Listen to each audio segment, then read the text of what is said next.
আসসালামু আলাইকুম ভিউয়ার্স, আমি ইঞ্জিনিয়ার মেহেদি। আজকে আসছি এই প্রজেক্টে। এটা হচ্ছে একটা 3 ফ্লাইটের সিঁড়ি।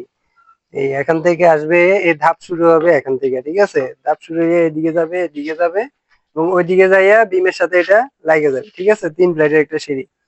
এখানে যে জিনিসটা দেখানোর জন্য আনছি সেটা হচ্ছে, দেখি ওইদিকে যাচ্ছে, এই জিনিসটা এখানে অনেকে কি করে, এই 4 সুতা দিয়ে দেয়, ঠিক আছে? কিন্তু ভবিষ্যতে এখানে এই যে কোনাটাতে ক্র্যাক আসে, ঠিক আছে? এটা যাতে না আসে সেটার জন্য এই আপনারা যারা ইয়া করবেন সেটা হচ্ছে, এখানে দেখেন, এদিকে না, সামনে দেখাও, এখানে এগুলো সব 4 সুতা, ঠিক আছে? কিন্তু এখানে আমি মাঝখানে 5 সুতা দিছি, 3টা।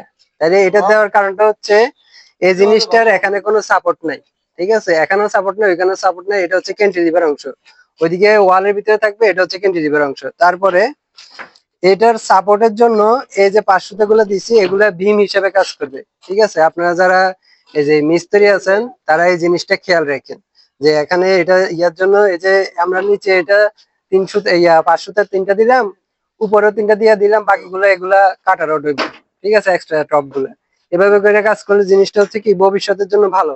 ভবিষ্যতে যাতে এখানে ক্র্যাক না আসে, ওইখানে ক্র্যাক না আসে, এই জিনিসটা খেয়াল রাখবেন।